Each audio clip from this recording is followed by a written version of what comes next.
El primer proyecto con el que vamos a trabajar entonces es el proyecto de Calculator. Ese proyecto que se encuentra acá. Lo que vamos a hacer entonces es que vamos a colocarlo por defecto para que se ejecute cada vez que le demos acá en el run de esta solución. Así que vamos a darle acá en la opción de set as startup project. Si lo tienes en español, aparecería algo como establecer como proyecto de inicio, más o menos, algo así. Vamos a ejecutar el proyecto para que veamos en qué consiste este calculator. Y bueno, como nos podemos dar cuenta, la interfaz es un poco, bueno, no ayuda mucho al usuario, digámoslo así, simplemente dice ingrese las cosas. Así que, por ejemplo, si ingresamos algunos números, vemos que él nos sigue pidiendo más y más números. La verdad que es bastante raro. O sea, aquí no estamos sabiendo bien o el programa no nos está llevando qué es lo que tenemos que hacer. Básicamente lo que él espera es que nosotros escribamos un número, una operación y otro número, ¿cierto?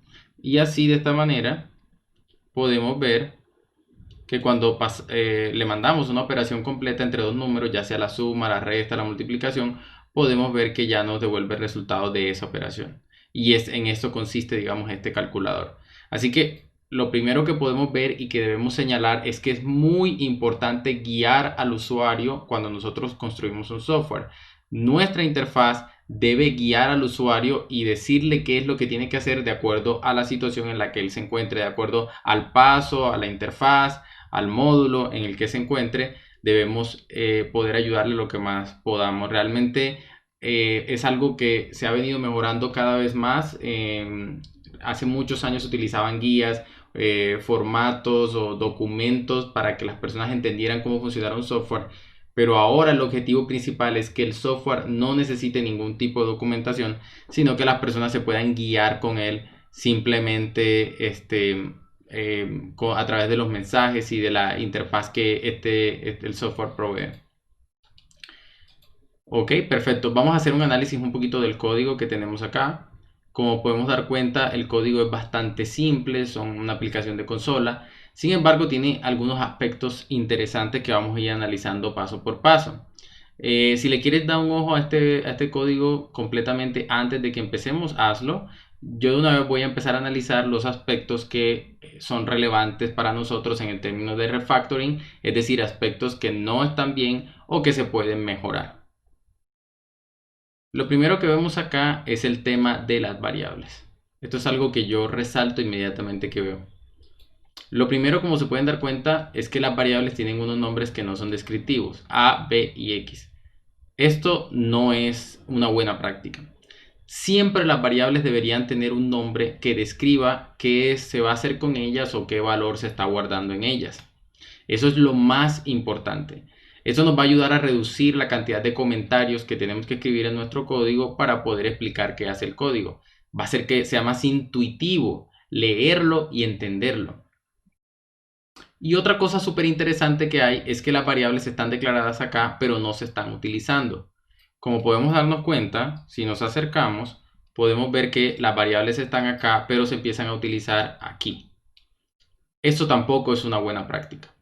Lo que ocurre es que C Sharp, por ser un lenguaje fuertemente tipado, recordemos que siempre debemos especificar el tipo como está acá, él lo que hace es que aparta las diferentes posiciones de memoria para cada uno de los valores que nosotros asignemos a estas variables.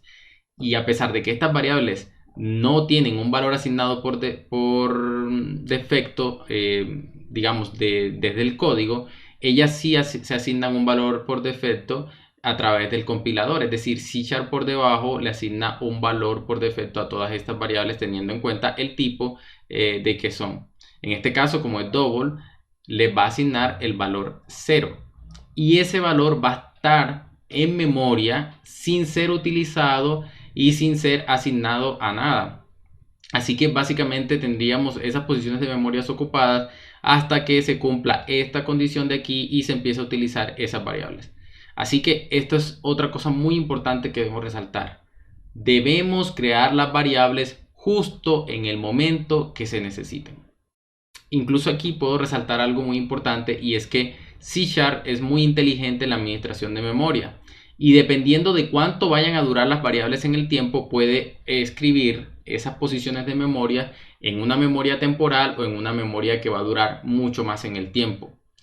Así que si nosotros escribimos estas variables acá y no en este statement, muy probablemente él las va a crear en unas posiciones de memoria o en una pila que va a durar más en el tiempo y va a ocupar una memoria, va a ocupar memoria dentro del sistema más de lo que se debe. En este caso estamos seguros que lo va a hacer, ya que no se utilizan las variables ni se utilizan los valores hasta que se cumpla este if.